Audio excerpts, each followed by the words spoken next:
You're watching Oncology.TV coverage of 2010 ONS in San Diego, California, and joining us now, Dr. Debbie McGuire, professor at the University of Maryland School of Nursing. You're presenting here at ONS. What is your presentation about? I'm involved in an instructional session dealing with the problem of oral mucositis, which is a major complication of cancer treatment. Why is oral mucositis such a concern to practicing oncology nurses? Well, oral mucositis is one of the most important dose-limiting side effects of cancer treatment that we face today. And that's one of the reasons that Carl Brown and June Eilers and I organized an instructional session addressing this topic.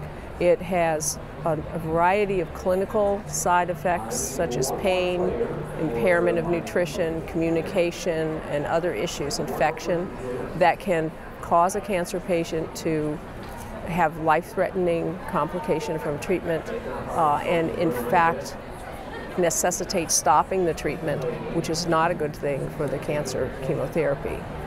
So it's a dose-limiting side effect and it needs a lot of attention from nursing.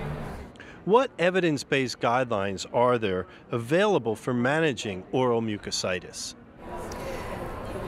A number of organizations, oncology nursing and other oncology health professionals who aren't nurses, have examined all of the literature, the research literature in the world, and come up with several guidelines that are what we call evidence-based. The probably preeminent set of guidelines was developed by the Multinational Association for Supportive Care in Cancer, and that's a group of health professionals from different walks of life: dental medicine, nursing, oral medicine, dental hygiene.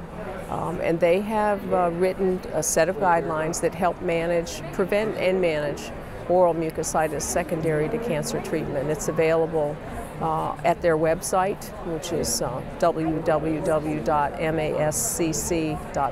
mask.org.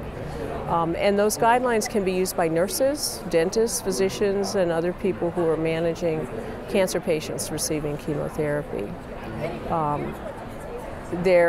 In addition to that, the Oncology Nursing Society has a set of guidelines that are partly based on that and partly based on other research and literature for managing mucositis, and those are posted on the ONS website.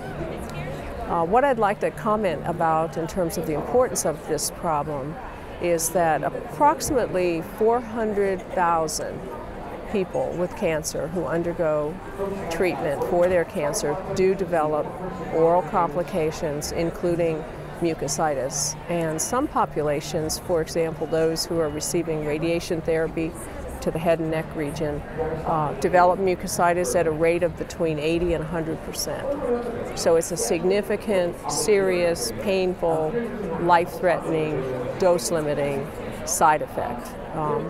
And while there are limited approaches for preventing it, we do have a number of supportive care measures that nurses and physicians can implement if people develop the problem.